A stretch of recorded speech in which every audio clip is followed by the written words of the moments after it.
Today we're going to have a look at zeros of a polynomial. So determining the zeros of a polynomial involves the exact same process as we just saw in factorising this polynomial, except we make it equal to 0 and solve. So a few things to keep in mind. When the coefficients are real, its roots will occur in conjugate pairs, and the converse of that is if the coefficients are complex, then they won't occur in pairs. The sum and product of roots may be useful. It's important to consider the constant term, and we're going to look at that. And if we don't have exactly n solutions, then a mistake has been made, and that's by our fundamental theorem of algebra. So the polynomial z cubed minus 7z squared plus 25z minus 39 has one zero equal to 2 plus 3i.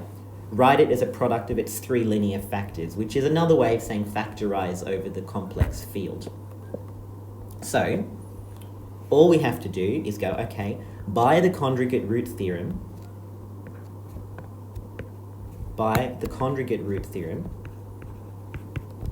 if 2 plus 3i is a root, then 2 minus 3i is a root. So we've actually figured out two of its roots, and by the fundamental theorem of algebra, there's only one more root. Now if we go minus plus minus, we know the sum of the roots, alpha plus beta plus gamma, has to be equal to positive 7, which means 2 plus 3i plus 2 minus 3i plus gamma has to be 7. We know if we add a conjugate to its normal, so z plus z bar, we get 2 times the real component. So we have 4 plus gamma, because 3i minus 3i is 0, equals 7, which means gamma is 3. So the other root is 3. So we can say, therefore, factorising it gives us z minus 3, z minus 2 minus 3i, z minus 2 plus 3i.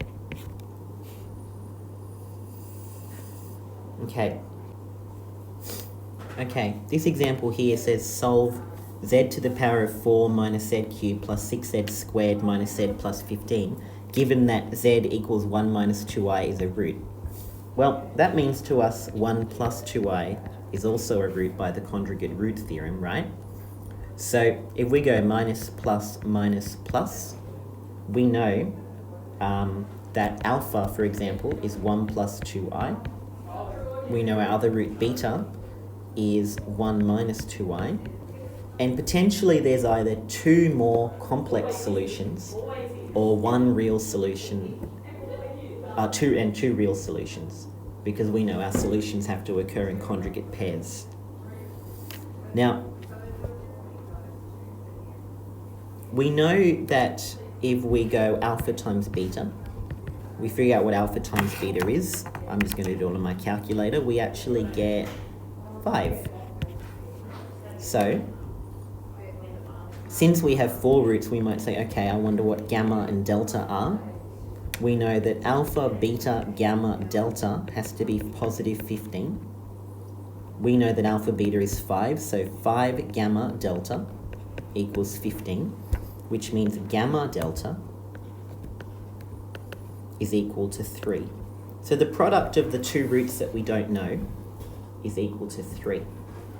We might look at the sum of the roots. Alpha plus beta plus gamma plus delta, we know has to be 1.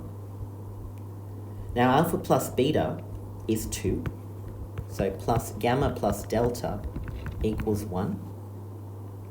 So that means gamma plus delta equals negative 1.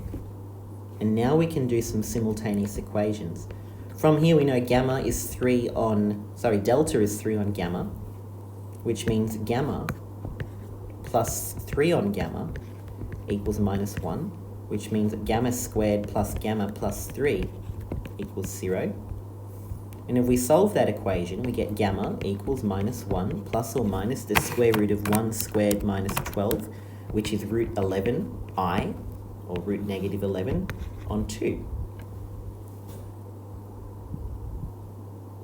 So we've figured out that gamma is minus 1 plus or minus root 11i over 2.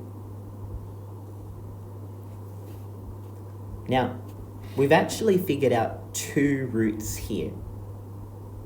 and we're only allowed to have 2 more roots.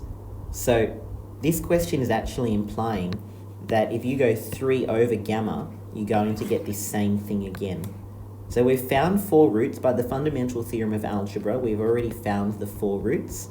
We know we've got 1 plus or minus 2i, and now minus 1 plus or minus root 11i over 2. And those are our roots. Thanks for watching.